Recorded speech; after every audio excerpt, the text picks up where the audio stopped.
Just listen to that fire. Really puts me in a mood to tell some stories. Welcome to Cozy Horror with me, Dr. Plague. Let's get the stories rolling as we settle in for some more great tales and some great times. It's always a little strange to see missing posters around. It's even stranger when you happen to be the ones on the missing posters. But I suppose it's to be expected when maybe you've taken to blending into the background a little. So, let's hear a story about someone that finds himself the subject of missing posters. Ralph walked a lot. Like, every day a lot. He had lost his car a few years ago during the pandemic. Not because he couldn't pay for it, but because he had a habit of driving drunk, and the cops took his license after the third time, so it didn't make a lot of sense to keep it. He'd walked ever since, and kinda helped him with his sobriety. He was a bit of a mess before that, drinking a lot, showing up to work hungover, eating too much fast food, but the walking had helped him drop a lot of weight and had kind of made him not want to drink. Walking while you were drunk was kind of miserable, and when walking was your means of transportation, you got pretty good at avoiding things that left you unable to do it. Ralph was coming into town on Tuesday, walking up the sidewalk that led from the trailer park he lived in to the grocery store, when he saw the first sign. It was a normal enough white sign with big block letters on the top that read missing. The thing that stopped him was the face that looked out from the sign. It was a guy of about 300 pounds, thinning hair pulled back in a ponytail, deep bags under his eyes. He looked like a deeply unhappy man, a man who looked like he was just looking for a hole to die in. And if it had a beer in it, then all the better. The eyes that stared out of that poster looked like the eyes that stared from between the bars of a drunk tank. And they had, more than once. Ralph reached out and took the sign, staring into eyes that he hadn't seen in years. He was looking at himself, just a past version of himself, a version 2 or 3 years out of date. Out of date was a good way to describe it, like spoiled milk. Missing, Ralph Gilbert. Address, 9733 Aaron Way, Trailer 17. Last seen, April 23rd, 2023, walking along the shoulder of the road. Call Filibuster Sheriff's Office with any information. Cash reward possible. Cash reward, Ralph thought. It was weird to think that someone would be willing to offer a cash reward for someone like him, but he supposed it was possible. The friends he had now certainly valued him more than that bitch of an ex-wife or either of his ungrateful kids had. More than the family he had left too, for that matter. He put the flyer back up, thinking it was weird that they hadn't just come out to the house to see if he was there. He'd been there for a week after the what, he thought. The night that something had happened. Something Ralph couldn't really remember. He kept walking up the street, enjoying the late afternoon as it dwindled towards dusk. This was his favorite time to walk, he thought. The weather was hot, even for early May, and he spent most days inside due to the heat and the way the sun made his eyes hurt lately. The evening walks were about the best thing for him, and he couldn't wait till autumn came and he could stand to walk during the day again. The last thing he wanted to do was lose his progress. 2021 had been a pretty turbulent year for Ralph, but not all of it had been bad. He had started noticing that the walk was making him lose weight and that he felt better about being more active. It would have been very easy to sit on his couch and feel bad about it. He had certainly done that for a while, but as his food ran out and the money he had gotten from his disability payments started to dwindle, he knew he was going to need to do something. That was how the walking had started. Walk to the grocery store, walked to McDonald's, walked to the 24/7 fill that he worked nights at, and walk home. After a while, people in the trailer park started to notice that he was walking, and they would offer to pay him so he could walk their dogs. Pretty soon, Ralph had a bunch of mutts on leashes, and he became known as the Dog Man. Soon, people came to walk their dogs with him, and Ralph felt he finally had friends.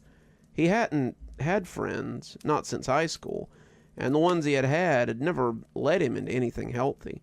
These guys were walking with him, helping him find the shoes that wouldn't pinch his feet and give him blisters, suggesting pants that wouldn't give him a heat rash.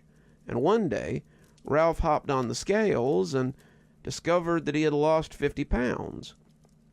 By 2022, it was 100 pounds.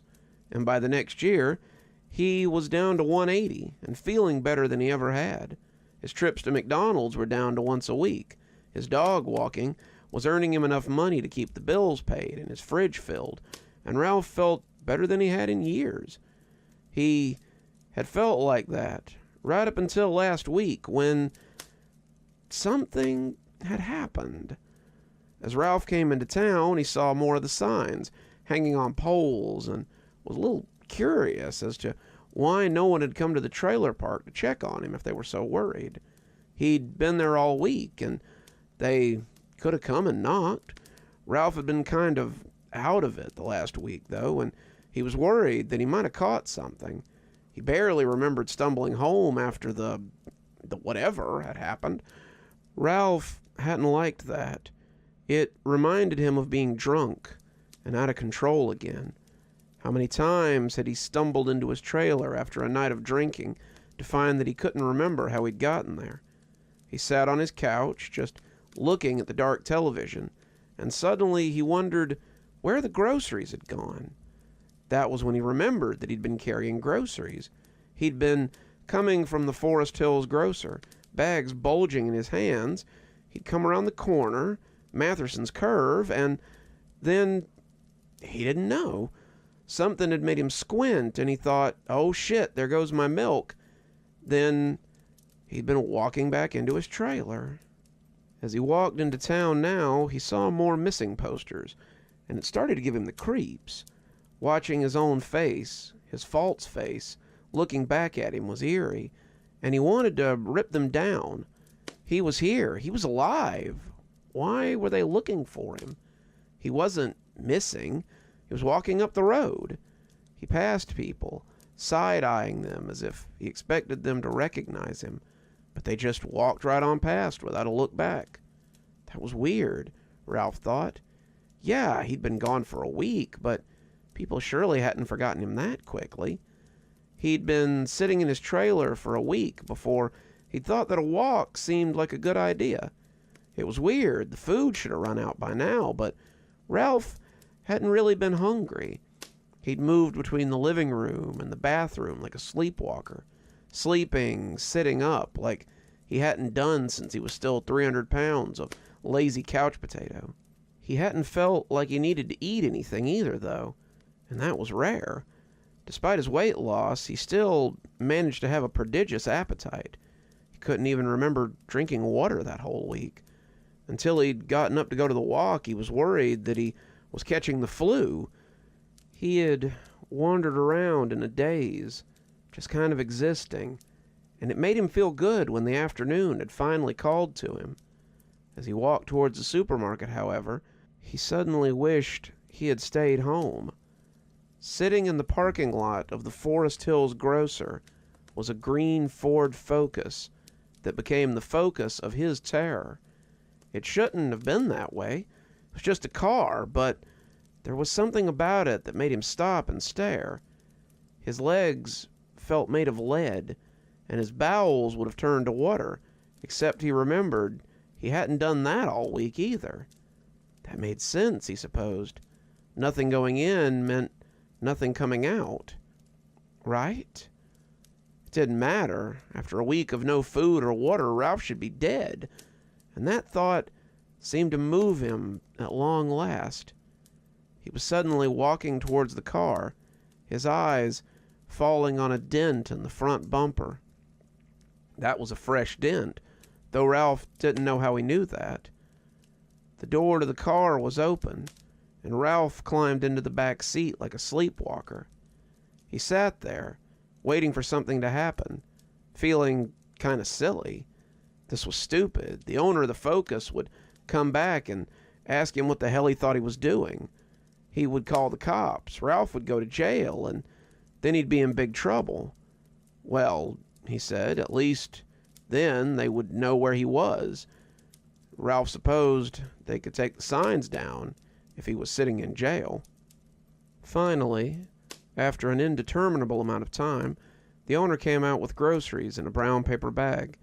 He was a young kid, maybe 20 or 22, and when he opened the back door, he sat them inside without comment. Ralph watched him move around to the front seat, climb in, and crank the car before driving off. The further they went, the more sure Ralph was that the kid could see him.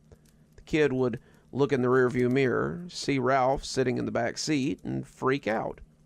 He might have a wreck, and Ralph would feel terrible about that.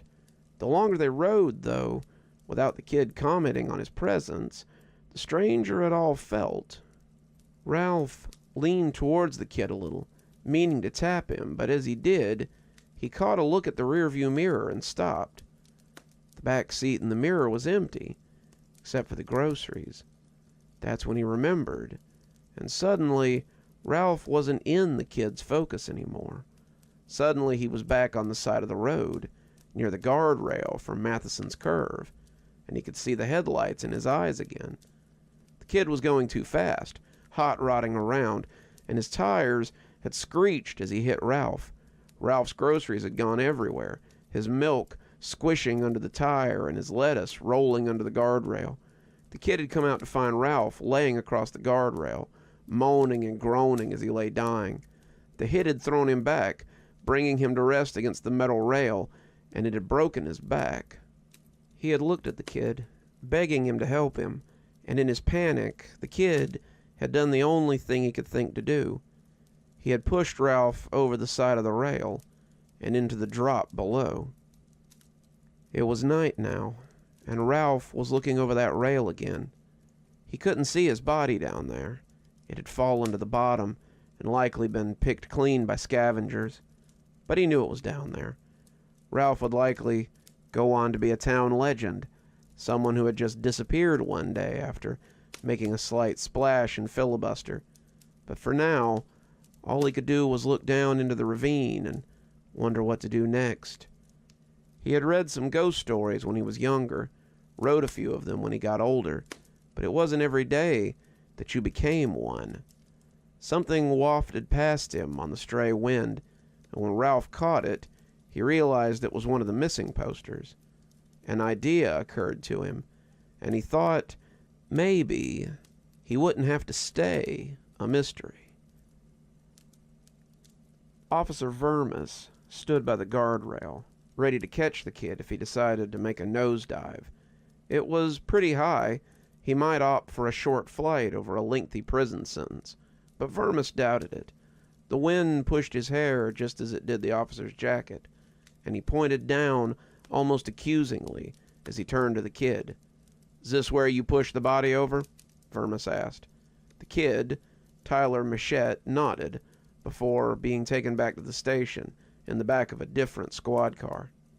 Vermis sighed. That was going to be some hard canvassing, but they would find Ralph Gilbert. When they had gone to the kid's house, he had as good as confessed on the spot, and that had made it pretty easy. He was repentant, very sorry, and very young. Some soft-hearted judge would probably not insist on the death penalty for him. It was unlikely he would ever operate a motor vehicle again, not unless the state prison let him run a tractor or something, but he supposed that that would have to be good enough. It was weird, though. The police would have probably never known about the accident if it hadn't been for the tip they had gotten. Looking at Ralph's picture on the front of the poster, Vermis remembered the night he'd taken his license. He'd been a bad drunk, but he'd turned it around, and Vermis hated that he'd ended up like this. It was a bigger shame that the kid had his life ruined by a moment of inattention, but those were the breaks. He flipped it over, looking at the odd writing on the back. It looked like it had been done with mucus, except it was a fluorescent green, like the slime they used to dump on the kids on the show his boys had watched when they were younger. He didn't know what had written it, and he didn't care. They could take Ralph Gilbert out of the unsolved case files and put him in the closed case files, and that was good enough for him. The message read, "Green Ford Focus, dent in front bumper. Kid hit Ralph Gilbert about a week ago on Matheson's Curve. Body in the ravine. Don't let me rot down there." Whew, those big pine knots always make me jump when they pop in the fire. It's so unexpected. It's just never really something you get used to. But I guess it means the wood is good, and it'll burn for a while. I like to think of myself as a generous sort. Sometimes I give money, sometimes I give time, sometimes I just give an ear to listen, but it's always strange sometimes, the things that people will ask for. So, maybe I should be a little bit wary when I give people things. After all, it might come a time when someone asks if they can have my attention. Please. When I stepped into the little room, I thought I had come to the wrong place. I have AOADD, Adult Onset Attention Deficit Disorder. If that sounds made up, it's because it's pretty rare, from what I understand. Most people get ADD when they're kids, but very few of them are diagnosed once they're my age. In fact, it's something like 1% of people, from what I understand. When I was a kid, I was never prone to any of the hyperactivity or attention problems that my peers had. I never needed medication or structure to help me pay attention while I was in class. I did really well in school and did really well in my working life, right up until I was about 34. Then suddenly, I had the hardest time paying attention. I couldn't focus on much of anything, not even for the short term. I would find my mind wandering while I was at work, and eventually, I got fired. I couldn't concentrate long enough on my work to get anything done. I tried to find another job, but anything I managed to get ended the same way. I couldn't even pay attention long enough to flip hamburgers, and my resume was soon in shambles. At home, I struggled to relate to my family. Television shows, sporting events, the day-to-day things no longer held my attention. I was aware of this, aware that I was losing my wife and kids, but I couldn't pay attention to that either. It was like being trapped just behind your eyes and having to watch as you lose everything. After my wife left and took the kids, I decided it might be time to go see a doctor. This was a little different than just the general malaise that I sometimes found with life, and I needed help. My doctor told me about the Adult Onset Attention Deficit Disorder and prescribed medication and some supplements. He helped me fill out the paperwork and get on disability. The disability paid for my housing. My wife had taken our house in the divorce, and the disability made them go easy on me when it came to child support. I wasn't just a lazy slob, I had a medical condition, and I was trying to overcome it. None of the medication worked, the supplements either, and nothing they suggested seemed to help with my attention problems. After a while, my doctor recommended a support group, and I told him I'd give it a try. When I came to my first session, I wasn't sure that I had made the right call. The meeting room was covered with pictures of a man, hand drawings, and police sketches, all of them with the caption, "Have you seen this man?" I wondered who he was, the whole thing feeling a bit tinfoil hattish, but I had to admit that the man looked a little familiar. I was still staring at him when the organizer called me out, looking up when the man asked if I had AOADD. When I told him I did, he nodded and told me I was in the right place. So I took a seat with the other 5 or 6 people there and decided to give it a try. "So, why don't you tell us about your trigger moment?" "My what?" I asked, not sure what he was talking about. "Your trigger moment. Everyone in the group has one. It's the moment you realize that you had a problem with attention, It'll sound a little weird, but it may surprise you to learn that a lot of our trigger moments are very similar. I thought about it, like really racking my brain, but I couldn't come up with much of anything. My doctor had never said anything about a trigger moment, and this was something new. My attention issues had just kind of happened, and I couldn't think of anything that had caused it. The man leading the meetings, a middle-aged guy with salt and pepper hair, nodded and said that was normal. "Charlie," he said, looking at a bearded guy who was dressed like somebody's dad at an amusement park, "why don't you talk about your trigger moment? Maybe it'll help him figure it out." Charlie nodded, interlocking his fingers as he put them across his lap. "I was walking down Main Street when a man suddenly called out to me from a nearby park bench. He asked if I would mind giving him my attention, just like that, and I nodded, saying I would. I figured he just wanted money. Most of the guys that call out to you from park benches want money. But after I agreed to give him my attention, he nodded and just got up and walked away. I thought it was weird, wondered what the hell that had been about, but as I walked, I realized I couldn't focus on the fantasy football team I had been planning. I'd been thinking about the game coming up. I was really big into fantasy football back then, and the team I had put together was doing really well. I had been going over my roster for next week. My team was about to go into the semifinals, and it was weird to realize that the roster would no longer hold my attention. I just kind of wandered around, not really thinking about anything in particular. And that's how it started. After that, I couldn't really pay attention to anything.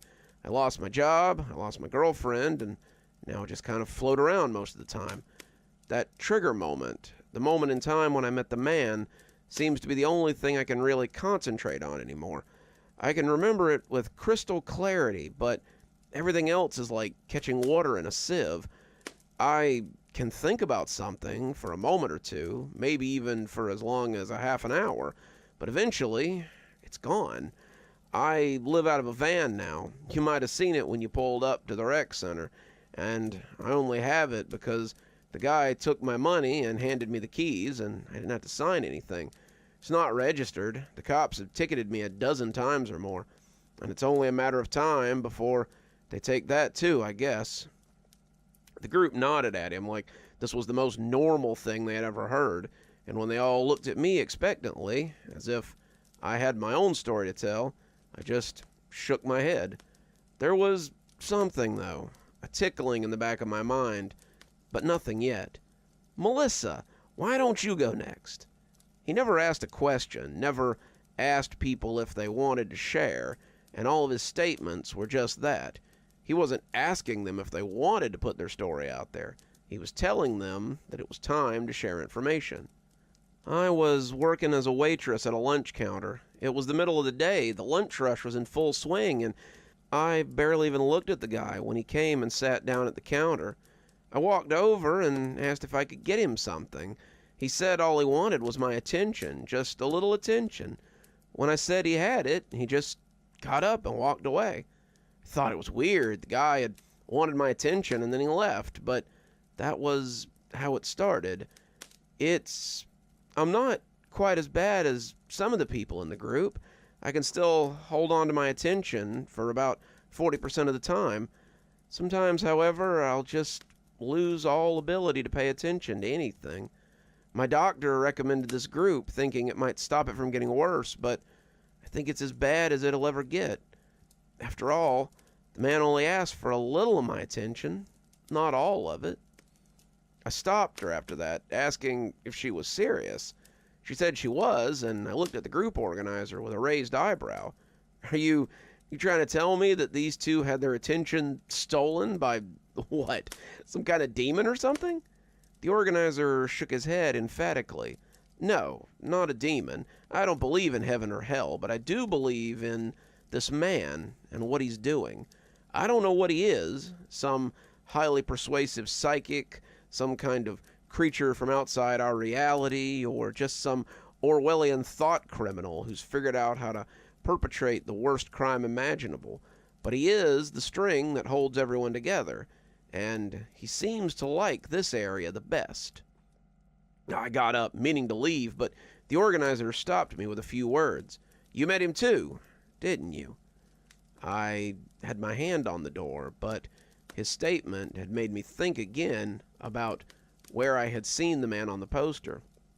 "I saw you recognizing him when you came in. Everyone does, but they don't always remember right away. He's sneaky, a very easy-to-miss man. He's so unassuming that you never think twice about giving him your attention. It's just a turn of phrase, after all. 'May I have your attention, please?' But he means it literally. They never realize what they're giving up when they agree to give him their attention, but he knows full well what he's taking." I was still at the door, my hand around the knob. Even though I didn't believe what he was saying, I couldn't deny one thing. I did recognize the man in the picture. I just couldn't remember where. "Larry, why don't you tell your story next? You should have a seat and listen. Larry has a real harrowing tale." I took my seat, curiosity getting the better of me, and looked at Larry as he looked at his cheap Walmart shoes instead of the group. Larry reminded me of the dad from The Honeymooners, an older guy in the comfortable overweight of age. His head was bald, except for a scattering of peach fuzz on top, and I noticed there was a long scar on his left arm that he kept covered with the sleeve of his shirt. There was enough sleeve to do the job. He was wearing a sweatshirt even in the unseasonable heat, but he seemed inadvertently to pluck at it. It was as if the scar itched him, and he needed to scratch it. "I was a bus driver for the city. I've been a bus driver for 25 years. I knew my job, I knew my route, and if I'd been a little luckier, I was only about 5 years away from a really good retirement. I was taking on afternoon fares, greeting people as they put in their change and coins in the little slot. When he got on, I told him it was $1.50 to ride the bus, and it was change only. He asked me something, and at the time, I thought he had asked if I had a quarter. Sometimes they didn't have enough, and they asked if they could borrow a quarter or a dime. I told him sure, digging around in my pockets to see if I had some change. But when I looked up with a couple of dimes, the guy was gone. I didn't think anything of it, just slapped the change in the box and got on my way. As I drove, however, I found my attention waning. I couldn't really focus on any one particular thing. I was just looking everywhere, having trouble remembering what I'd been doing. I crashed that bus into rush hour traffic, causing one of the biggest accidents in the city's memory at the time. There were no fatalities, thankfully, but there was enough property damage and medical expenses that the city had little choice but to fire me. I got a portion of my retirement, but nowhere near what I would have got after retiring with the full 30. I feel terrible for what I did, but even that seems to be dulled by the fact that I can't seem to pay attention to anything for more than a few minutes. I have to write down these meetings on a whiteboard so I can even remember that I have to go to them at all. If it wasn't for Kay here, calling us on meeting days and coming to pick us up, most of us wouldn't be here at all. Kay, the organizer, looked back at me and seemed to be inviting me to tell my own story. I still couldn't remember all the details, but something was starting to come back as I listened to them tell their stories. I had been going to get coffee for my boss and some of my friends in the office. They had given me their order, and I had gone to Keeger Coffee to get some Joe. I had been coming back with the cardboard container of coffee, the one for me, balanced in my other hand, when someone had asked if they could have my attention, please. I turned, looking at the guy as he stood on a box with a small crowd gathered around him. It wasn't many, maybe 5 or 6 people, including me, but as he asked the question again, a few of them nodded. I found myself nodding along with them. Kay was right. The question was so harmless that I hadn't thought twice about agreeing to it. It seemed that even a nod was good enough. After 3 or 4 of the people had nodded and stepped in closer, he clapped his hands and stepped down off the box. Then, to the general confusion of the crowd, He simply walked away. Looking at the group again, I realized that one of the people from the crowd was sitting there, and they seemed to have remembered me as well. He was on a street corner, a guy standing on a soapbox. He called for everyone's attention, and a few of us gave it to him. I walked off after he left, not thinking anything of it, but that was when it all started. The guy I'd recognized from the crowd was nodding along, looking around as if to show people that he wasn't crazy. Kay was nodding too, and when he spread his hands out, everyone grasped hands, and I found myself joining them. Kay clearly was no victim of the man, and I wondered what his connection was to all this as he reaffirmed to all of us that we were okay, and that it was going to get better. I'm glad that you remembered the man and the moment you lost your attention to him. When I started this group 3 years ago, with Larry there, I knew there would be others. I want to help, I want to heal, and I want to be here for all of you in your time of need. There were nods, some of them thanking him, but I was still curious as to why. Why? If he hasn't affected you, then why do you care? I said, as all of them looked at me. Kay nodded, having expected this. Though I still have my attention, I can assure you that I too have been affected by this man. My father lost his attention to him, you see, about 25 years ago, when I was just a freshman in high school. My father accidentally gave his attention to this man as he stood at a bus stop a few blocks from here. He told anyone who would listen about the man, who had only asked for his attention, screamed it from his bed in the mental hospital, but no one believed him. No one besides me, that is. I've been looking for evidence for years, something to justify my father's stories. And the more of you that I find, the more evidence I get of the man and his existence. I'm so proud of you, of all of you, for being brave enough to come here today and share your stories. They all started to clap, but I didn't join in. So what do we do now? I asked, as the applause died down. Kay cocked a head at me. What do you mean? I mean, if we know this man is stealing our attention, then why don't we find him and get it back? The others shook their heads, and I realized I probably wasn't the first person to think of that. Kay sat back, shaking his head morosely, and told me to put the idea out of my mind. But why? We can find him. You said he likes to hunt in this area, so why don't we just go after him? Because no one who tries ever finds him, or they never come back. They either fail to find him and go crazy trying to get back what they lost, or they find him and he does something to them. Maybe having their attention gives him some kind of power over them. Maybe he just does something worse to them. No one knows. This group is a safe place, a support group for those who are suffering from what he did to them. I never wanted to see anyone else live the way my father did, strapped to a hospital bed so he wouldn't wander off and hurt himself. I help people who have been hurt by the man, helping them lead a normal life. Well, as normal a life as they can.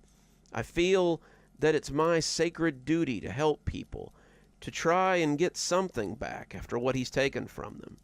But there's no getting back what he's taken. I hope you'll join us in that. There is, after all, safety in numbers. The meeting ended shortly thereafter, and as I said my goodbyes and watched Kay pack up the snacks, I covertly took one of the photos off the wall. I know he said that once I remembered, the memory would be crystal clear, but I didn't want to risk forgetting what this guy looked like. I can't share in Kay's optimism, and I can't stand by and do nothing if this man is the one who has affected my life in such a way. I don't care what the consequences are. I don't care what happens to me. I'll tattoo it on the back of my hand if I have to, so I can force myself to concentrate any time I begin to slip.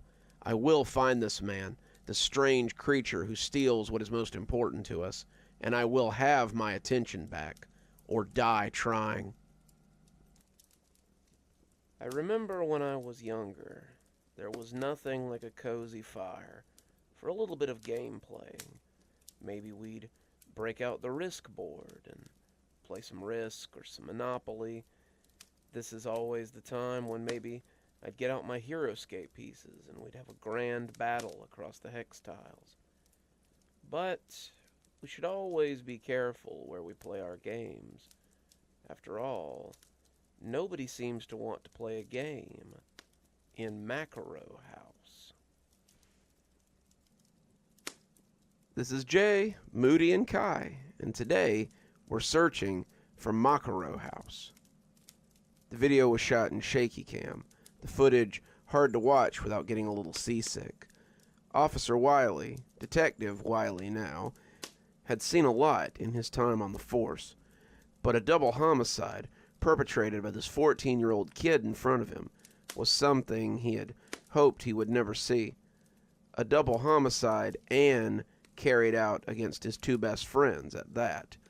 The two kids in question, Marshall Moody and Kai Dillon, had been friends with Jason Weeks since elementary school, and there had never been any reports of violence or any other alarming behavior, at least not to the police.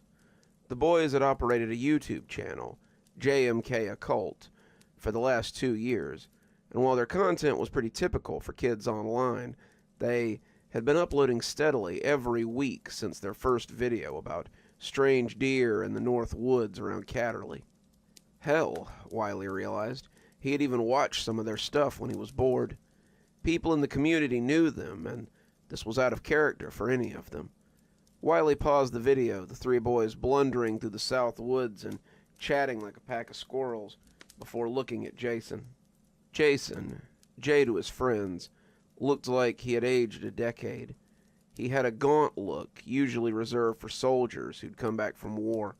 His hair had been long and blonde for as long as anyone could remember, but the kid sitting there now was as bald as an egg, his scalp looking scoured instead of shaved. The shirt he had been wearing in the video was gone. He was still wearing the ring of it around his neck, the stretched fabric like a collar, and the jeans he wore were stained and ragged in places that looked fresh. He'd been found with no shoes or socks, but he was wearing the orange flip-flops that the jail residents often did. Wiley knew his parents wanted to bail him out, but he wasn't sure if the judge was going to extend him bail or not, given the nature of his crime. The way the two kids had been ripped apart was something that would haunt him for a long time. "So, Jason, Officer Russell tells me that somebody picked you up beside the road, and you told them that your friends were dead, and that you had killed them. Is that true?" Jason nodded, not speaking a word as he continued to stare at the wall. The woman in question was Darla Hughes, a mother of 3 who had stopped when she saw a young teenage boy walking on the side of the road in the current state he was in. Stories of kidnapping and kids held in basements for months while God knew what happened to them were clear in the public conscience.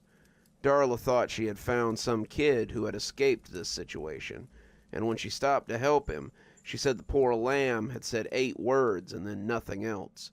He said, "My friends are dead, and I killed them." They had found the kids in the clearing in the woods about 3 miles in, a site Wiley was familiar with. How many times had he and his friends gone looking for Makaro House? Everyone in Catterley knew about Makaro House, and most people's childhood had been spent looking for it. John Makaro, a prominent figure in Catterley history, had been a prominent importer and exporter in England.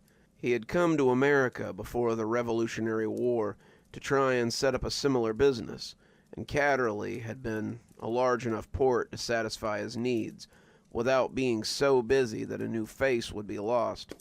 He established a manor in the South Woods, despite being told that it was Indian territory, and the bill of sale did very little to dispatch the native tribes that lived in the area.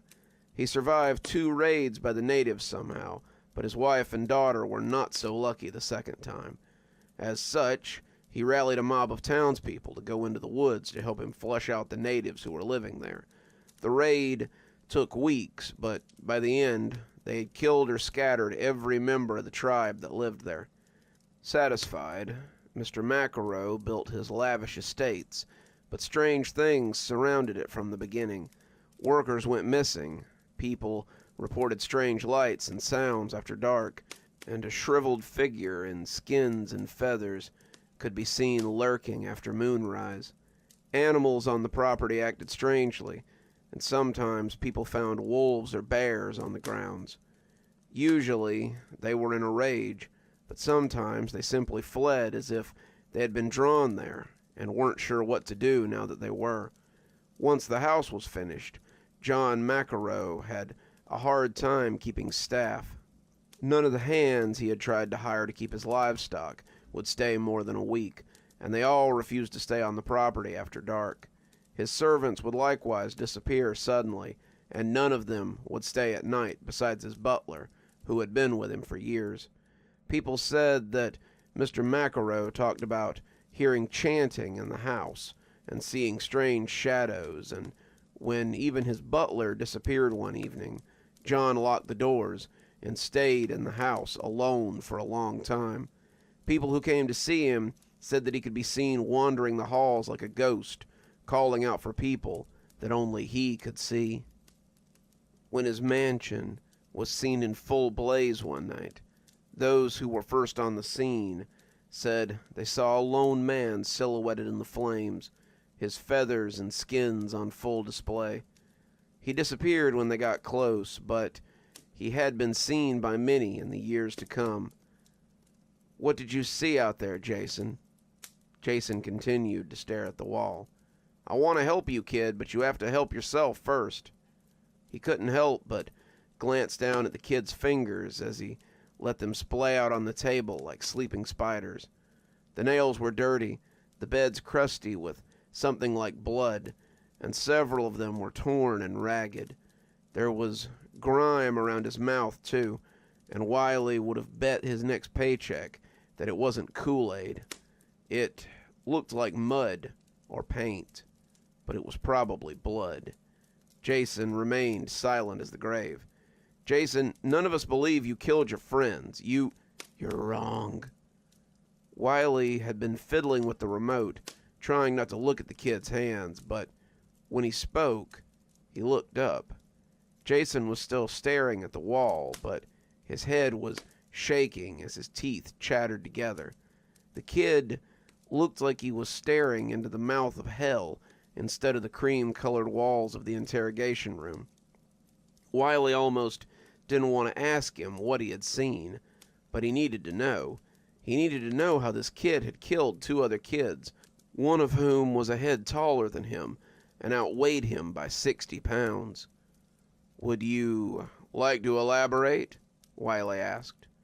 He didn't think the kid would for a moment, but finally he just reached slowly and pushed play on the remote. He kept looking at Wiley like he thought he might slap his hand, but when he let him go all the way across the table unsmacked, he relaxed a little. The video went on as they walked through the woods, joking and laughing as the woods lived their quiet existence around them. "We went in at 8, just after Kai's mom went to work.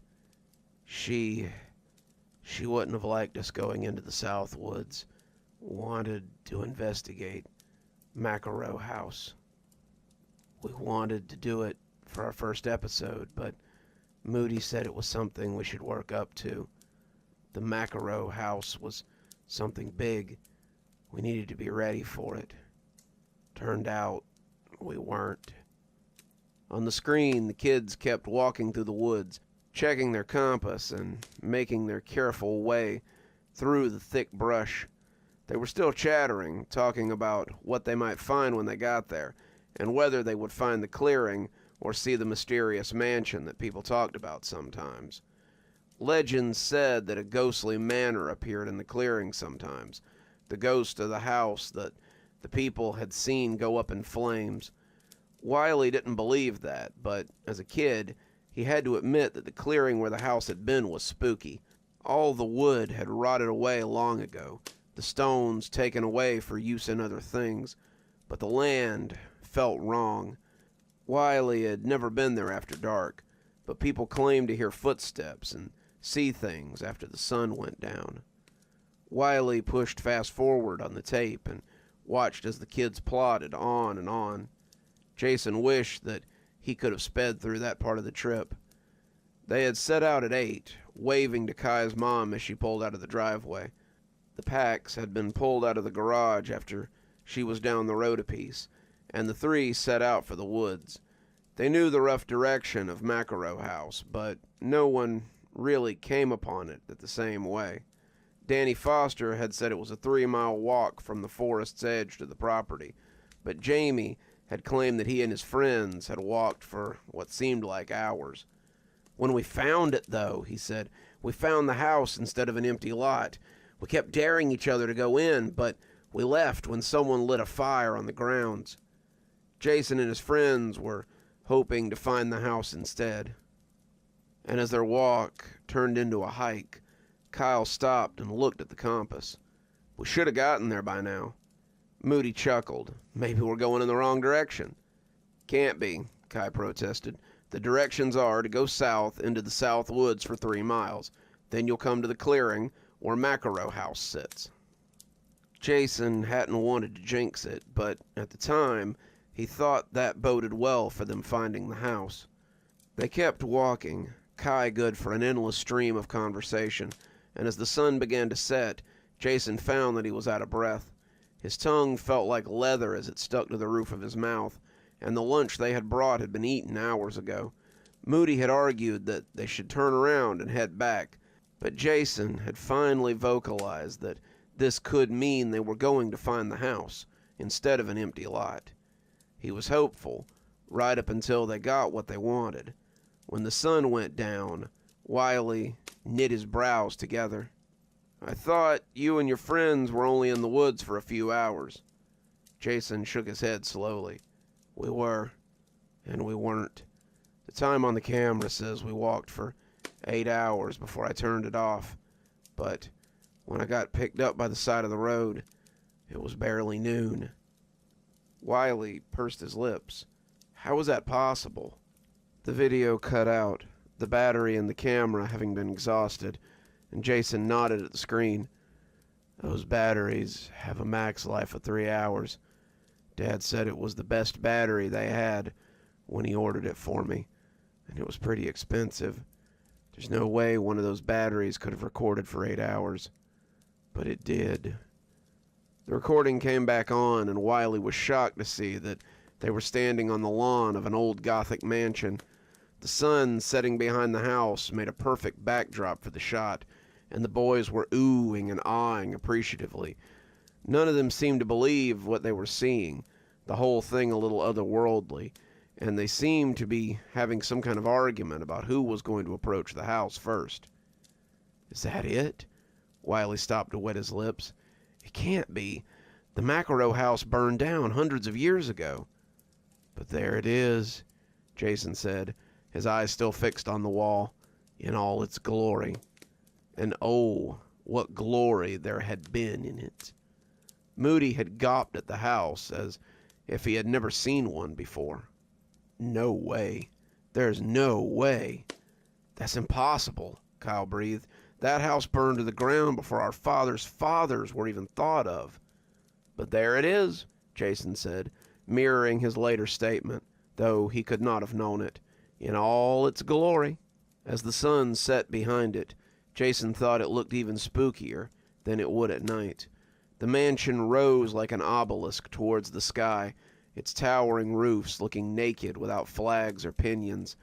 The boys stood at the edge, trying to shame or bluster one another into going into there first, but in the end, Jason took the first step. The others looked surprised at his boldness, but they followed closely after, not wanting to be thought less of. Jason expected the house to disintegrate as he approached, an illusion or a trick of the light, but as his foot came to rest on the boards of the old house, he felt their solidity and continued to climb. When the door opened for them, the broad double doors swinging jauntily on their hinges, the three boys pulled back as if preparing to run. The camera captured their indecision, the doors yawning wide as if waiting to receive them. Jason seemed to surprise even himself as he came forward to investigate. "Wait, what if it's a trap? This whole place shouldn't even exist. If you think I'm going to pass up a chance to explore it, you're wrong." Jason went in, pausing just inside the doors as if expecting them to crash shut. When they didn't, Moody followed him, and Kai brought up the rear. Makaro House lived up to its gothic exterior, the inside full of soft, dark velvet and antique furniture. There was a fire burning in the hearth inside the sitting room, tables spread with books in the library, and as they came up the long hall that led towards what was undoubtedly a dining room, Jason began to smell something. It was something like a stew or maybe a roast, and the smell of meat brought them to the dining room. A long table sat in the middle, 8 chairs on each side of it, and at the end sat a wrinkled old man eating soup from a bowl. It was hard to tell before they got close, but the old man looked like he might have been Native American. He was dressed in hides, feathers adorning his head and necklace, and he wore a beaded necklace with bones and claws on it. He looked up as they approached, glowering at them evenly, before returning to his meal. He ignored the boys, all 3 standing back apprehensively, before Jason found the courage to speak. "Excuse me, sir, is this your house?" The spoon froze on its way to his mouth, and the old man looked like he had been slapped. "My house?" he asked, his voice sounding thin and whispery. "No, child, but it was paid for by my people. We paid with our blood. We paid with our lives, and in the end the cost was high. I took some of that cost from the previous owner of this home, and now it's only me who lives here." Kai made an uncomfortable noise in his throat, like a dog trying to tell its owner that something wasn't safe, and Jason understood the feeling. "Well, we'll leave you to it then. We didn't mean to." "Leave?" The old man sounded amused. "Oh, no. No one leaves Makaro House, not until they've played the game. It was always a way for our warriors to test their mettle, and I have so longed to see it played again. Will you join me? If not, I'm afraid you might find it quite hard to leave." Moody took a step back, and Jason heard his footsteps on the carpet as he tried to retreat. "What's the game?" Jason asked, figuring they could outrun the old coyote if it came down to it. Jason wondered why he had thought of him that way, but he didn't have time to ponder it then. "Choose your piece from my necklace," the old man said, slipping it off and laying it on the table. "Claw, talon, or fang." "Then what?" Moody asked, Kai moving behind him as if afraid to come too close. "Then we start the game," the old man said, smiling toothily. For an old man, he certainly had a lot of sharp teeth. "Okay," Moody said, walking forward as Kai followed in his wake. "I choose the claw." "Talon," Kai said, reaching out to touch it. "Fang," Jason said, and put his hand out. He felt a sudden, violent shifting in his guts.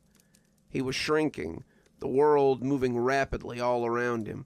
He was smaller, but was more than he was, and he was trapped. His legs scrambled at things that held him, and he tore it to pieces as he freed himself. He heard a loud roar, and something big rose up before him. The bear was massive, ragged bits of something hanging from him, and Jason was afraid that he would kill him before he could get truly free of the snare. Something screeched then, flying at the bear's face and attacking him. Jason saw blood run down the snout of the bear as it tried to get the bird or hawk or whatever it was off its face. Jason circled and looked for an opening. He was low, on all fours, and he could smell the hot blood as it coursed down the bear's muzzle. Blood and meat and fear and desire mingled in him, and as something laughed, he turned and saw a large coyote sitting at the table.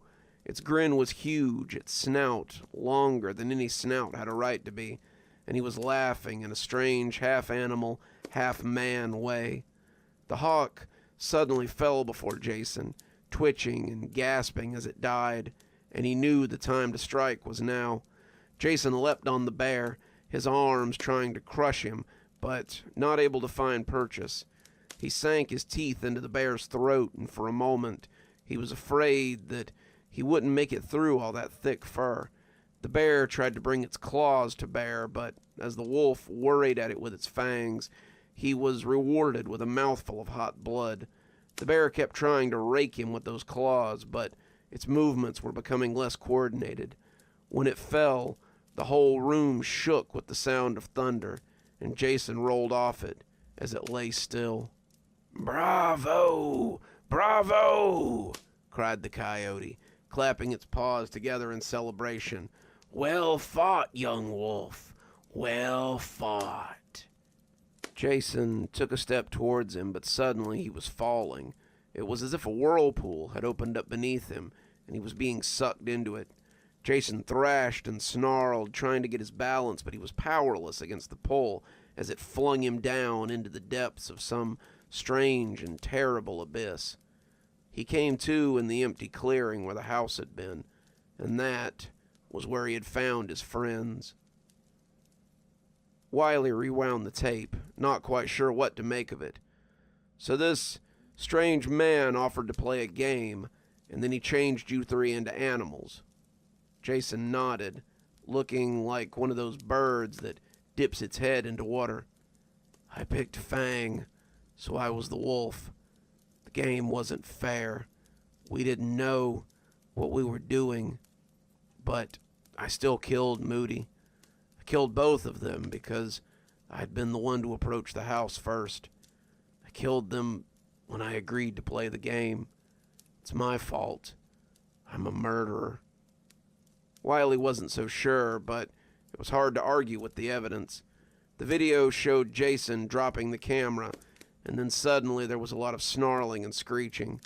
Wiley heard the animals fighting, but he heard something else too. Something was laughing, really having a good belly chuckle, and it sounded like a hyena. He couldn't see it. It was all lost amongst the carpet.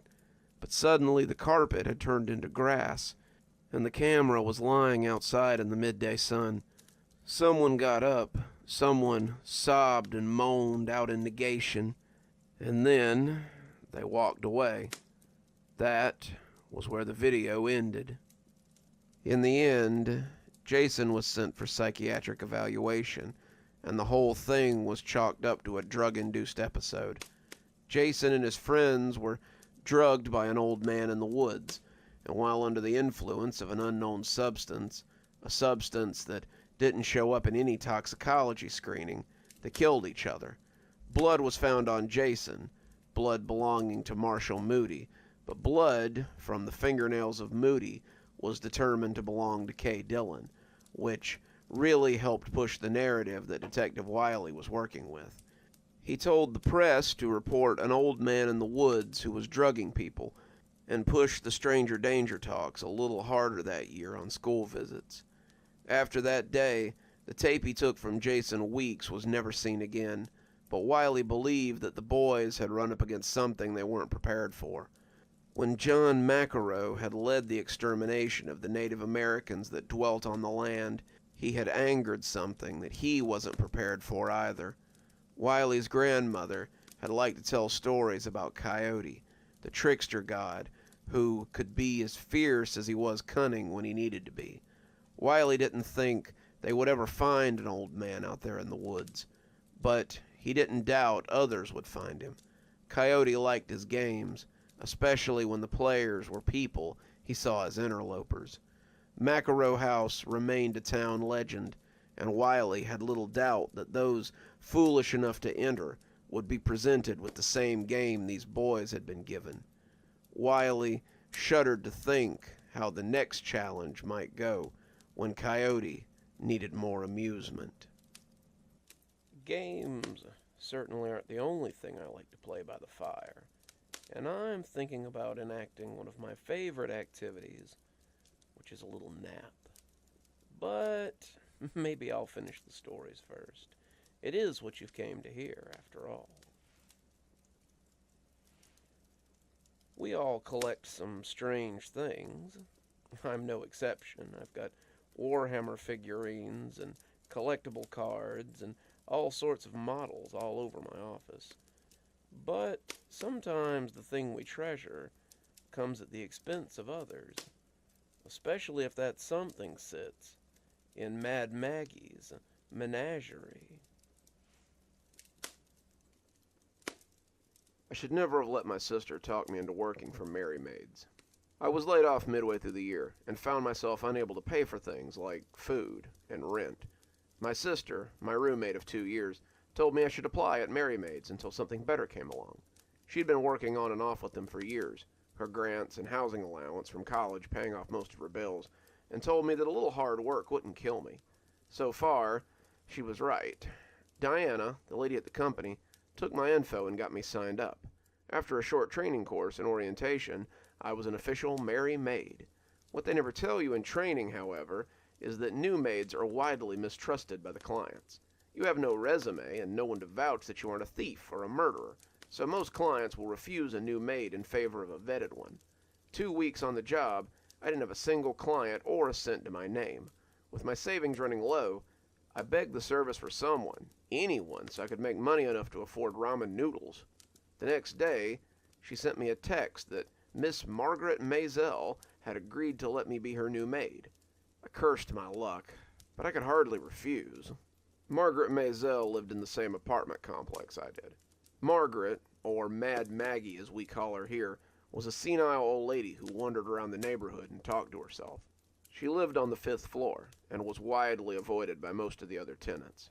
She had only gotten crazier after her son had left a few years ago.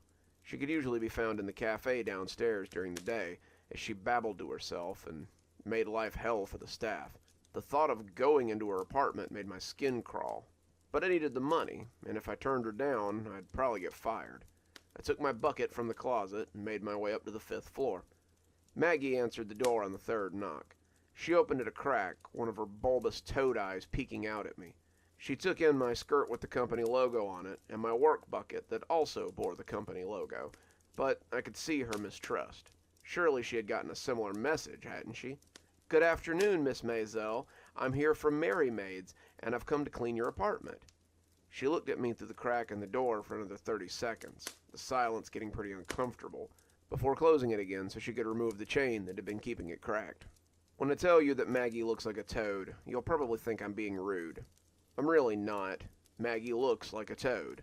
She's about 5'2" and nearly as wide as she is tall. They say she has money. I know she never works, but she always looks so dumpy. She wears the same filthy red dress with a stuffed neck, scuffed black shoes, and a pair of gold glasses that make her 2 large eyes look even bigger. Her muddy red hair is always piled on top of her head in a sloppy bun, secured with a large hairpin. She came up to mid-chest on me, and we stood in the foyer looking at each other. "You live on the 2nd floor," she croaked, sounding like a pack-a-day smoker. It wasn't a question. She clearly wasn't as crazy as we all thought. "I do," I answered, not sure what to say. "Well, let me show you what you'll be doing," she said, shuffling into the apartment. I had honestly expected a filthy hovel, given the state of her clothes, but it was actually pretty clean. The kitchen had a sink with dishes in it, but it looked cleaner than mine most days. Maggie informed me that the dishes and the countertop would be part of my daily cleaning, as well as sweeping and mopping. We passed through the living room, but she made her way up to the hall bathroom instead. The bathroom was a bit messy, but having grown up with siblings, it was nothing I couldn't handle. Maggie told me I'd be responsible for the sink, the shower, the toilet, and the floors. As we left the bathroom, I thought we'd be heading into the 2 bedrooms in the back of the house, but Maggie started walking towards the living room instead. "Aren't we going to see the bedrooms?" I asked. Maggie stopped in the hallway, staring forward without looking at me. "No," she said after some deliberation, and I saw her slide the necklace out of her shirt as she started to stroke it. "They're included in the monthly bill. I don't mind cleaning them if you want them." "No," she said again. You mustn't go in there. Jeffrey wouldn't like it. She said it almost too low for me to hear, but I still caught it. Jeffrey had been her son. He'd grown up in this complex, but been gone before my sister and I had moved in. People said he'd been a smart kid on his way to college, and his mother hadn't quite been ready to cut the apron strings yet. They had fought a lot, many screaming matches ending with a visit from the police, until one day, he just disappeared. Not long afterwards, people saw her talking to that necklace, usually calling it Jeffrey when she did. She'd been odd before, but people figured she had finally lost it after that. We came into the living room then, Maggie still stroking her necklace. The living room was gray, with a dark gray couch, light gray carpet, off-white walls that gave the appearance of storm clouds, and an armchair that looked like a rain cloud about to burst. There was an old TV set, one of those 50-pound ones with the dials, a pair of bookcases stuffed full of old paperbacks, and a haggard-looking Christmas tree covered in colorful balls of spun glass. Maggie told me that I was to vacuum in here, wipe down the TV with pledge from under the sink, and dust the bookcase and the TV. And the tree, I asked? She looked startled by the question and glanced at the tree nervously. No, I'll dust that myself. You just leave it be. And with that, I set about my tasks. For the first half hour, Maggie hovered close by, pretending to do things, but ultimately just keeping an eye on me. She pretended to bake in the kitchen as I cleaned the dishes and wiped the counter. She pretended to do laundry in the hall as I cleaned the bathtub and scrubbed the toilet. Then, as if she thought I was stupid, she pretended to read on the couch as I polished the TV and vacuumed the living room. I say she pretended because it was pretty obvious that she was watching me, while her hands made busy motions with whatever she was supposed to be doing at the time. That was the first look I got at the Christmas tree. Like an off-season Walmart special, it was an ancient plastic thing, hung with tinsel and lights that blinked dumbly from the green guts of the thing. It was hung with dazzling balls of glass, sparkling as the lights winked off of them, and I felt captivated by them as I worked. They swirled with their own strange patterns, with their own peculiar energy, and I felt almost drawn to them. I wanted a closer look, but that old bat had her froggy eyes on me, and I couldn't risk getting fired on my first day. I finished up in about an hour and put my things back in the bucket before saying I'd see her tomorrow. That was my first encounter with Mad Maggie and her strange house. My sister commiserated with me when she got home. Oh God, she's the worst. That old bag always followed me around when I cleaned her house, pretending to do stuff. She wouldn't even let me in the living room, kept her eyes on that damn Christmas tree the whole time. You know she keeps that up year-round. Won't let anyone near her to that weird glass menagerie of hers. Yeah, I said leadingly. Did you get a look at what was in those balls? My sister shook her head. It looked like looping spirals, but the closest I ever got was when she had me haul that grungy TV up that she found on the street. I bet she still has it in her living room. I told her that she did, telling her how Mad Maggie had made me polish that tatty old thing, and we set about and made fun of the crazy old witch for the rest of the night. Even so, I found myself wondering about those balls. Why were they so important to her? When I'd offered to dust them, she had acted like I'd threatened to smash them. Why were those ornaments so valuable? I found myself thinking about them the next morning as I got ready to go back up there again. The next time I went to her apartment, she met me at the door and hovered as I cleaned again. She had left me a few dishes in the sink, some coffee stains on the countertop, and she cleaned leftovers out of the fridge as I worked before handing me a bag and telling me to take it out. I moved on to the bathroom, changing the garbage and wiping up the sink, and I found that she had stepped into the back room when I finished the bathroom. I made my way quickly to the living room and started vacuuming close to the tree. The tree blinked sadly, the balls sparkling invitingly as I vacuumed closer and closer. They were definitely blown glass, fragile and elegant as they hung in space. I could see intricate patterns inside each of them. I bent close, looking at one of the patterns, and could swear that I saw something moving. Each of the spheres had a different design in the middle, and the way the light played across them, the patterns almost seemed to shift, and "Careful!" Her yell cut across the vacuum noise and almost bumped the tree stand. She ran towards me, her eyes on the balls, and she shot me a murderous look. I wasn't sure why. I hadn't done anything but vacuum, as far as she knew. "Sorry, ma'am. Didn't mean to get too close. I was just vacuuming, like you said." She didn't seem to buy it. She sat on the couch, TV on, as I finished my tasks. Her eyes never left me, though, and I got the distinct impression that I might not be invited back again. When I left, I heard her mini locks snap shut behind me, and she started talking to that weird necklace again as she returned to the couch. I didn't know if I would be invited back, but I knew I needed to have another look at those glass balls. I slept poorly that night, my dreams full of those strange little ornaments. In my dreams, each of them contained a solar system. As I stared at them, I felt myself sinking into them like a towering god, but even as I fell towards them, there was a shadow that loomed over me. I turned to look back just before I woke up and saw Maggie's crazed face staring at me like the eye through a microscope. The next day, I was given 5 new clients and told not to go back to Maggie's apartment. We have a new girl starting, and we always start them off at Maggie's to see if they'll last. The lady seemed to realize what she had said and laughed on the other end of the phone. Sorry, I know it's unfair to test people, but you passed, so congratulations. I sat out that day with a full schedule and a troubled mind. I had hoped for at least one more day to look at Maggies Menagerie, but it appeared that it wasn't going to be. As I was leaving, I passed a girl in a similar uniform coming in through the lobby. She was young, maybe 19, and her dark curls bobbed as she bustled along with her bucket and her handbag. She saw me and smiled, stopping to ask me about Maggie since it was her first day. I had some time before my first client and treated her to a coffee in the cafe. It was likely to be the nicest gesture she was going to get today. We chatted as we sipped our subpar, over-doctored coffee, and I learned that her name was Jeanette, and she had just started business school. I'm hoping to get my business degree in 2 years as opposed to 3, so I can start working at my mom's fabric store. She's branching out in a few years, and she's offered me my own location if I can prove to her that I can handle myself. We made small talk, but inevitably the conversation came back to Maggie. What's she like, anyway? I heard she's a little odd, but she's ultimately harmless, right? I considered telling her about the tree and to warn her to stay away from it, but I decided that she would learn soon enough. Yeah, she's a little odd, but I don't think she's malicious. Just understand that she has some strange ways about her and that she takes her rules very seriously.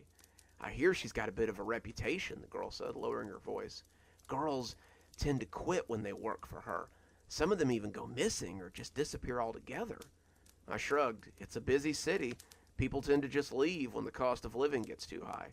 Jeanette nodded. This was known, but she made a sound as she sipped her tea that told me that wasn't all. A girl in my class said she'd had a roommate who worked for Mary Maid and got placed with Maggie. The girl didn't seem too worried about Maggie, but then she didn't come home one evening and never showed back up for her things. Her parents came to get them eventually and told her that there was a police report and that everyone was searching for her since they hadn't heard from her in days. I started to ask her if the roommate had mentioned the Christmas tree or the menagerie of small ornaments, but decided against it. After a few more minutes of polite chatter, I excused myself and wished her good luck on her first day. She thanked me and bounced off towards the elevators like she was going to meet her Prince Charming or something. Unfortunately for her, it looked like she was about to meet a witch instead. I spent the next few weeks cleaning rich people's condos or servicing dingy apartments with harried-looking mothers or frazzled-looking single fathers. As I worked, I gained more clients. By the end of the month, I had 15 regular customers that I saw at least once a week. I really had too much to deal with to think about Maggie or her glass baubles, but they were never far from my dreams, it seemed. I had the dream about the glass universe almost every night. Now, however, just before I woke up, the looming Maggie would croak out about how I didn't belong here, and I would wake up in a cold sweat with my heart racing. It had been almost 2 months since I'd been in her apartment, before I even thought about her in my waking hours. I was leaving one of my regulars to go do a special job, a job with better than average pay, when my phone rang. I picked it up and heard my sister on the other end, telling me that she'd be a little late tonight. But it's our movie night, I whined with fake outrage. I'll be there. I just have to stop off for one last job on the way home. Some of us didn't get invited to clean the judge's condo with the other bootlickers. I scoffed. Hey, when you're the best, you don't have to kiss ass. So what's the job you have to do anyway? Oh, I gotta clean Mad Maggie's apartment before the end of the day. Apparently, Georgette hasn't been coming to work the last couple of days, and the old toad is livid. That made me pause. What happened to her? Who knows? I guess she couldn't hack it, so she went back to wherever it was she was from. I'll see you later, sis. My train just stopped, and I'm late for my next client. I said bye and hung up, but her words stuck with me as I met the other girls at the lavish condo. We were supposed to be cleaning it top to bottom before the judge and his family arrived at 8 o'clock, but My mind was preoccupied with thoughts of the bubbly Jeanette just up and missing. She had seemed so excited about starting her new school and her new job, and I couldn't see her getting burned out in less than a month. Had something happened to her? Was it the same thing that had happened to the other girls that had disappeared when they started working for Maggie? "Hey, get the lead out, or you can just leave and not get paid. You're in the way," one of the girls shouted at me. I realized I'd been dithering around with the same task for a while and tried to put the idea out of my head. I had to work. I wanted the money, and by 7 o'clock, we'd be done. So I worked double time after being called out, and even the girl who had shouted at me had to agree that my reputation was well earned. We divided up the cash between the 5 of us, and they invited me to come out for drinks with them. I declined, saying that my roommate was waiting for me to start movie night. So we all said our goodbyes, and I left to get a bus for downtown. I arrived home to an empty apartment. My sister still wasn't back, and I wondered if she would be okay in Maggie's apartment. My sister was tough, though, and she'd been there before, hadn't she? I flopped onto the couch, kicking my shoes off and scrolling through Netflix as I tried to find something to watch until she got there. She'd be back any minute, and we'd order a pizza and watch movies and talk about the crappy day we'd both had. When my phone rang at 9 o'clock, I realized I'd fallen asleep, and my sister hadn't woken me up when she got in. The call was from Dianne at Mary Maid's. "Hey, could you do a little favor before you start today? I guess no one went over to clean Maisel's apartment last night. I know it's in your building, so could you stop by and clean it, please?" I struggled up off the couch, walking into my sister's room as I processed all this. I thought my sister was stopping by last night," I said, pushing her door open and finding her room empty and her bed unslept in. "I thought so too, but the old lady is saying no one's cleaned her apartment, and she's mad as hell about it. Can I count on you to clean it?" I stood in the doorway to my sister's room, not really feeling like I had much of a choice. "Yeah, I'll go." "Terrific," Diana said. "I appreciate it." I started calling my sister on the way up. Her phone rang and rang before finally going to voicemail. I heard her nasal voice tell me to "leave a message, bitch," before the tone. I called her 3 more times, all of them going to voicemail, before I reached Maggie's floor and the elevator opened with a ding.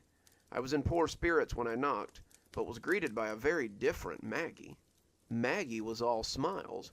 Her energy was high, and her warmth almost changed her before my very eyes. She apologized for being rude on the phone with the lady from the agency, but she needed someone out here right away to clean.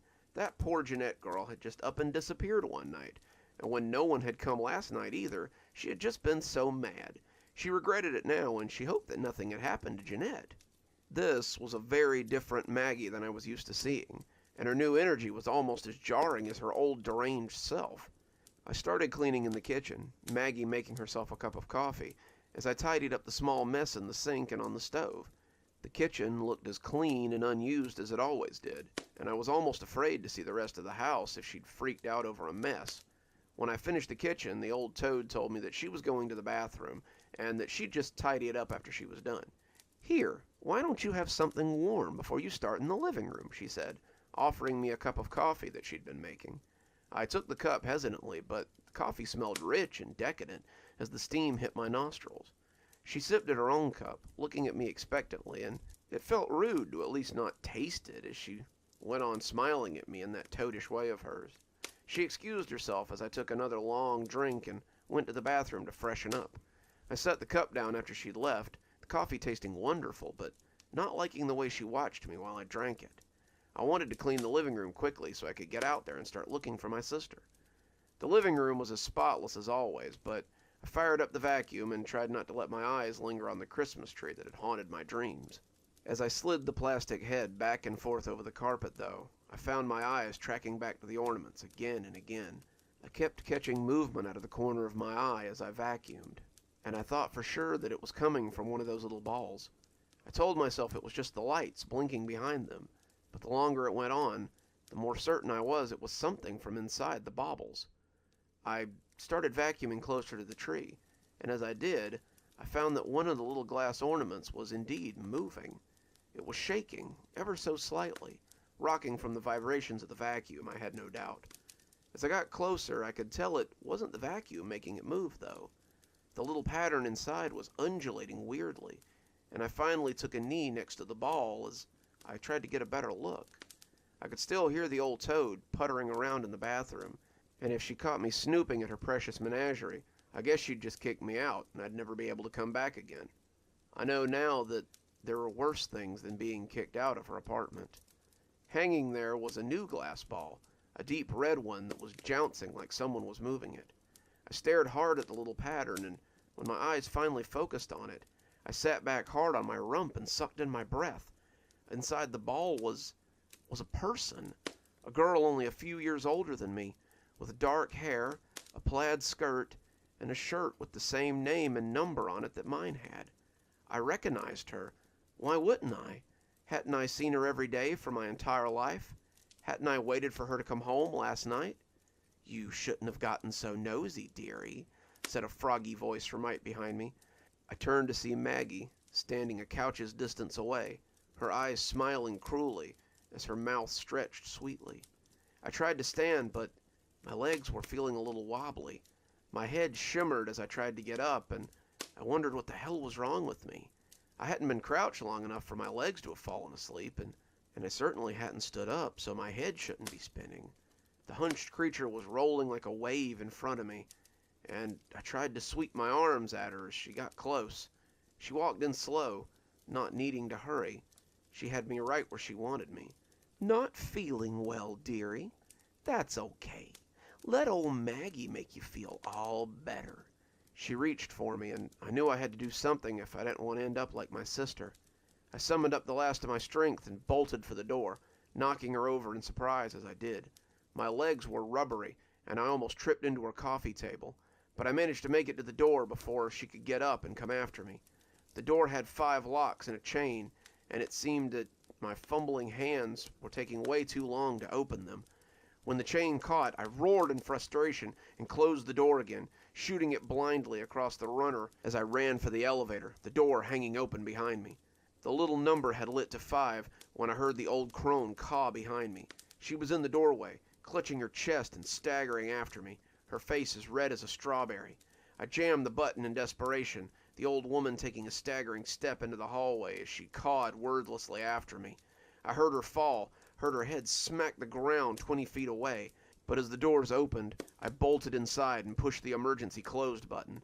My last image of her was her prone form lying on the ground as the doors closed ominously. I called the police from the lobby, the manager having to dial the phone since I was way too unsteady once I got there. I slurred out something about being drugged and nearly attacked by the woman in 502, and the police told me to stay in the manager's office until they arrived. I handed him back the phone and heard him talking to the police in a distant, vague way. Whatever she had slipped me was making me loopy, and when I passed out a few minutes later, I wasn't aware of much until a paramedic shone a light in my eyes. The police were there as well, and they had some questions. They had found Maggie in the hallway outside her apartment, dead of a heart attack. The whole apartment had been roped off as a crime scene then, and they suspected that I had caused her heart attack in some way. I denied this fervently, saying that she had drugged me and tried to attack me, and when the toxicology came back, the police seemed a little more likely to listen. The collection of Mary Maid tubs they found stashed in the bedroom went a long way to proving foul play, and I heard they found something in the closet that prompted them to call the FBI. Apparently one of the bedrooms had contained the personal effects of some of the girls, and had prompted a background check into the relatively unknown old woman. They had found some interesting things about her, things that had somehow not followed her from Russia, where her name was Mazzeline. She had been implicated in a number of disappearances, all young girls between 10 and 20, and all having disappeared after being hired to clean her house. She had fled with her then infant son, and Interpol had lost track of her. It seemed now that the search was over, though. I was allowed to go back home, but I'm concerned about my sister and the others that may be stuck in those glass balls. The officers didn't believe me when I told them about the Christmas tree. They probably thought I was still loopy from the drugs, but I know what I saw.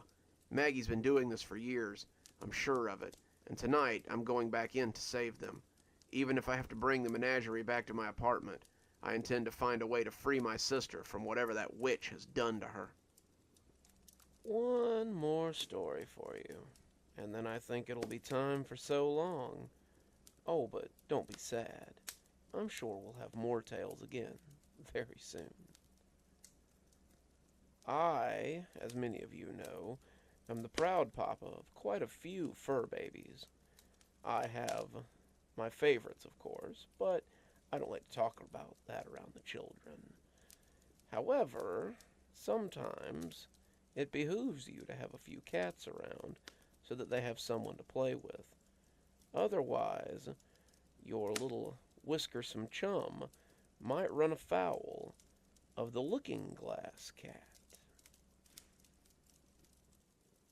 Susan smiled as she watched Gus paw at his reflection in the mirror. "Did you find another cat to play with?" she asked, and Gus looked back with a meow before pawing at his reflection again. She was glad that Gus had found someone to play with, even if it was just his reflection. Gus had been depressed lately. They say that having only one cat could lead to this sort of thing. Cats are social animals, after all.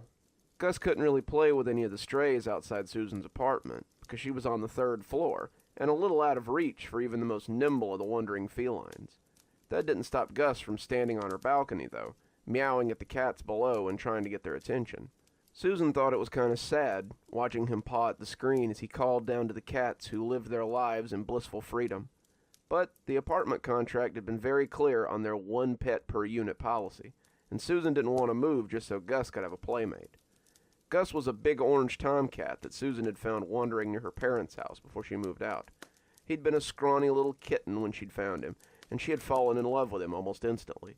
Susan had just gone through a bad breakup when she had stumbled across the sad little kitten near the garbage cans one morning. The little fuzzball had helped her get through her loneliness, and she liked to think that she had helped him as well. When she moved out of her parents' house at the end of the year, Susan had taken the little cat with her. She and Gus had been roommates ever since. Gus was a great companion, and didn't seem prone to the midnight zoomies or the sometimes destructive behavior her friends complained about in their cats.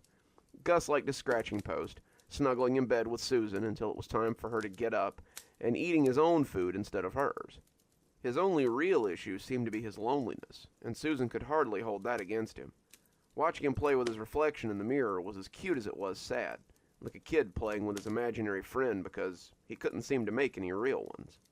Susan watched him as she got ready for work, and she pulled out her phone as she took some video for Instagram. The scrawny little kitten had grown into a regal orange ball of fur, and to watch him paw at the surface of the mirror was insanely cute. He would cock his head and meow at his reflection sometimes, looking confused at the cat in the mirror, before going back to pawing at the glass. Susan smiled, but there was something just a little off-putting about that confused head turn now and then. She left him staring at himself in the mirror, his game forgotten, as he seemed to be talking to the orange cat in the mirror.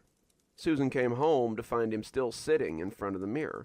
She asked him if he'd been there all day, and Gus just looked back and meowed before looking back at the mirror again.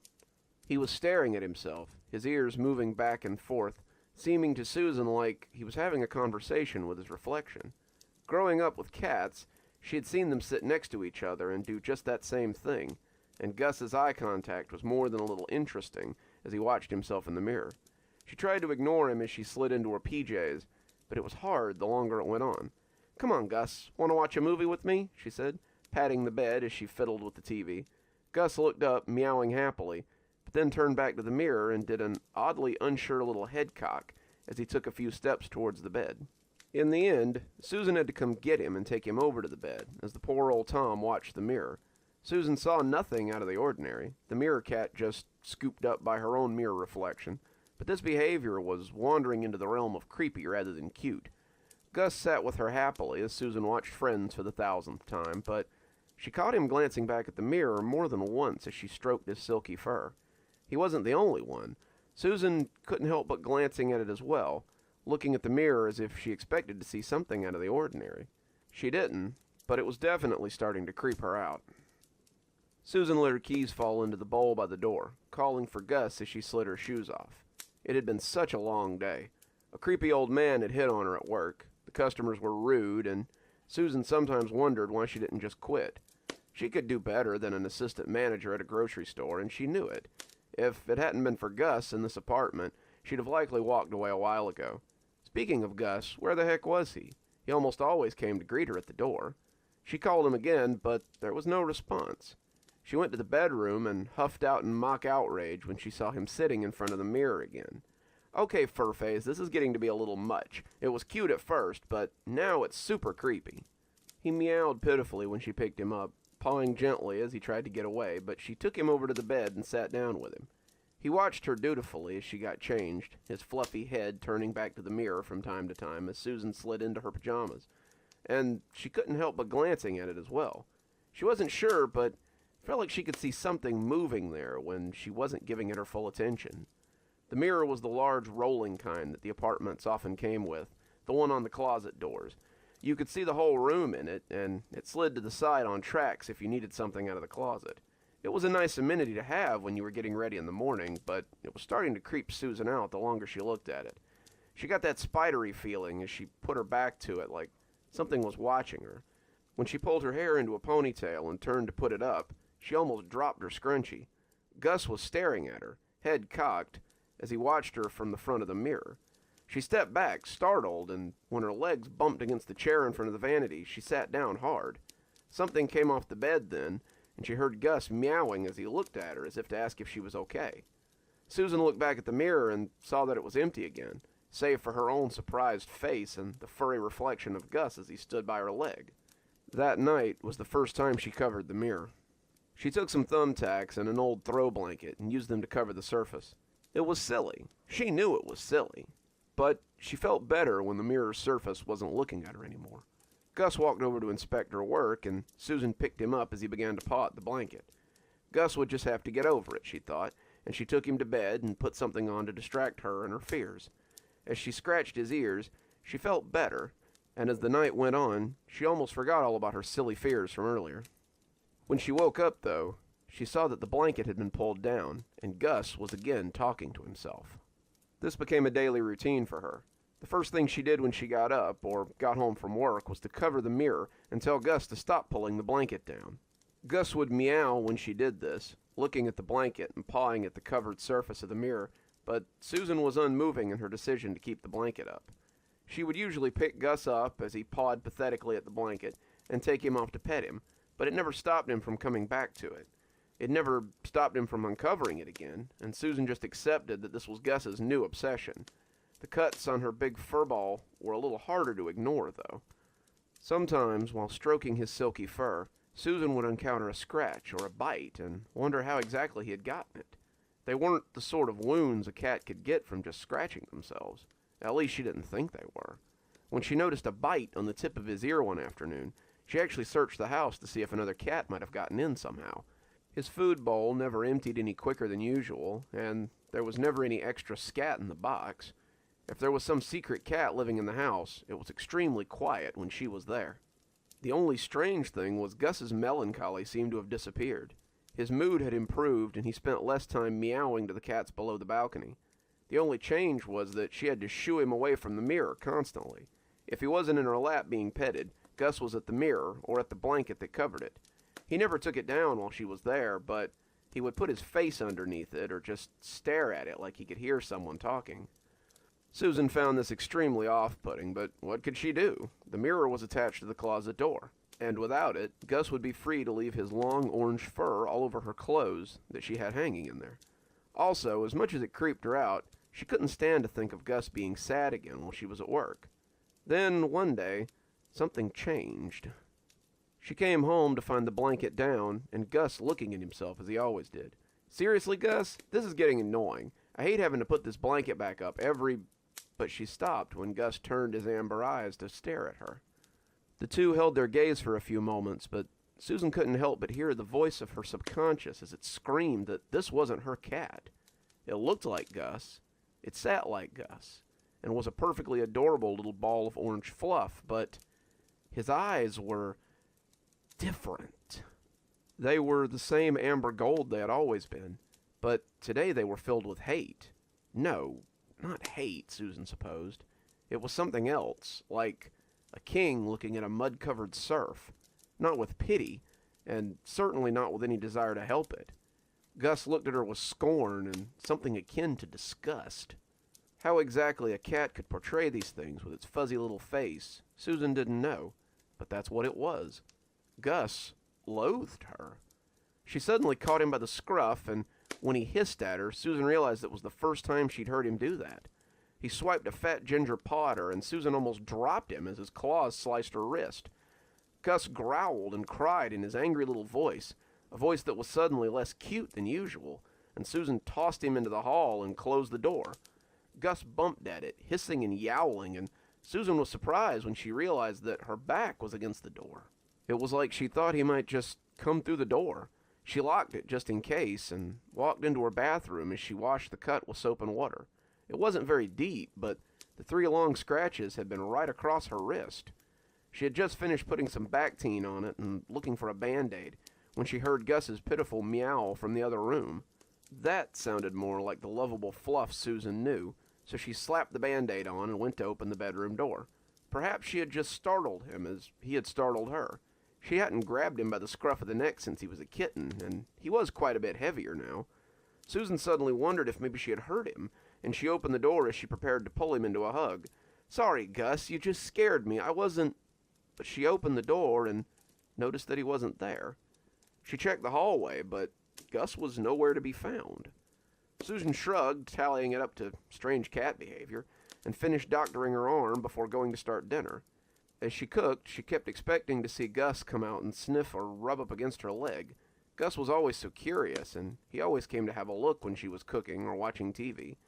He had even jumped into the shower with her a few times, though he always instantly regretted it. She began to feel guilty about what had happened earlier and just wanted to find him so she could pet him and say she was sorry.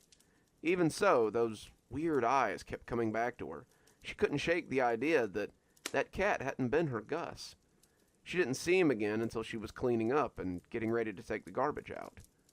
Susan was in a bit of a hurry as she tied the bag up and started pulling it out of the can. The plastic pan the chicken had come in had likely leaked into the bottom of the bag, and she wanted to get it to the dumpster before it dripped onto the floor. She hadn't seen Gus since she'd put him out, not even as she ate chicken Alfredo on the couch. He was likely still sulking somewhere, but she figured he'd come out when it was time for bed, and all would be forgiven by tomorrow. She thought she might have heard him, though, and he sounded upset wherever he was. Susan had cocked an ear several times as she cooked, listening to the meows of a familiar cat from the back of the house. She had called him, even taken the tuna he liked to coax him out, but he had never poked his head out or shown any interest in any of it. Susan had looked all over for him a few times, but as the sound of her sauce bubbling began to sound more like burning, she always returned to the stove. She walked to the door with her swinging bag of trash, and when the door came open with a loud creak, she heard claws scrabbling on linoleum. Susan saw an orange lightning bolt come barreling out from behind the china cabinet and make a break for the open door. She moved purely by chance, and Gus hit the trash bag as he yowled and smacked against the cans and packages inside. Susan dropped the bag, no longer mindful of the chicken drippings, and reached for Gus before he could escape. He had never tried to run away before, not even as a half-starved little kitten, and when her hands settled around him, he yowled and slashed at her furiously. He clawed at her hands, swiped at her face, and Susan stepped back when one paw scored her across the cheek and thought about the garbage a little too late. Whether it was the chicken leavings or some other liquid, Susan felt her feet shoot out from under her as she fell against the china cabinet. Her head smacked against the bulky old thing, and everything went fuzzy as she watched Gus run off into the night. She called his name distantly before passing out and waking up somewhere very different. Susan woke up in the hospital. Her mom was reading a magazine, but as Susan groaned, she called for the nurse and leaned in to have a look at her. The nurse came on the run, and Susan was soon poked and prodded and examined by her mother and several people in scrubs. She was confused and a little scared, and when she asked what had happened, it took her dad coming in from the cafeteria to shed any light on the situation. The complex had called her parents, since they were her emergency contact, to let them know that a neighbor had found her passed out in her doorway. They had called an ambulance, and she had been rushed to the ER with a head wound. She had spent 3 days unconscious, her concussion pretty substantial, and her parents had been worried sick. She asked her dad if he'd been to the apartment, and if he'd seen Gus, but he said he hadn't done much more than put some food in a bowl and lock the place up. "He's probably okay, sweetie. Cats are pretty self-reliant. I'll go back tonight and make sure he has food and water, though." They wanted to keep her at the hospital until they were sure that she was okay, but Susan was adamant that she needed to leave. Gus had gotten out, and she needed to find him. He had been scared by the garbage bag and startled when she grabbed him. He hadn't meant to scratch her. He was probably cold and scared and waiting for her to come home, and she started to cry when they told her it would be a few more days before she was released. Her dad didn't help matters much. He checked on Gus, but said that he must have gotten out. His food bowl was still full, and he hadn't come home when her dad had called him. He had looked around, but he hadn't seen any sign of him. I'm sure he's just scared and waiting for you to come back. He'll probably meet you at the door when you come home from the hospital, he assured her, his face showing a lot of worry. She came home 3 days later, after the hospital had run every test they could think of, and Susan was greeted by nothing but a plain beige door and a note from her neighbor wishing her a speedy recovery. She opened the front door thinking maybe he would be there, but the house was cold and empty. It felt lonely without Gus there to welcome her, and she decided then that she had to go look for him. Maybe he was close by, playing with the cats he had seen from the balcony. She would get some treats and call him, and hopefully he would come back after some coaxing, and they could be a family again. She was halfway down the hallway when she recognized a pitiful meow from her bedroom. She came through the door looking frantically for Gus. Had he gotten stuck in the bedroom? How had he been eating and drinking this whole week? She expected that he would come pelting out when the door opened, but he was nowhere to be found. She started looking for him under the bed and in the closet, but when the same sad meow came from behind her, she turned and found the source. It was Gus. He was just as fluffy as she remembered him, and it broke her heart to see how thin he looked under all that fur. He looked troubled, his eyes darting around as he put a paw up and pleaded for her to help him. He looked sorry, like he would do anything if she could just help him out of this. And as she approached him, Susan could feel her tears coming down in a torrent. Gus pressed his paw against the mirror. His toes were visible from the other side, and as he pressed and shoved, she could see he was becoming upset. Gus was stuck inside the mirror, his world nothing more than a little room, the one he had loved so much. Susan put a hand up to the mirror, covering his little paw with hers, and only then noticed that she didn't have a reflection.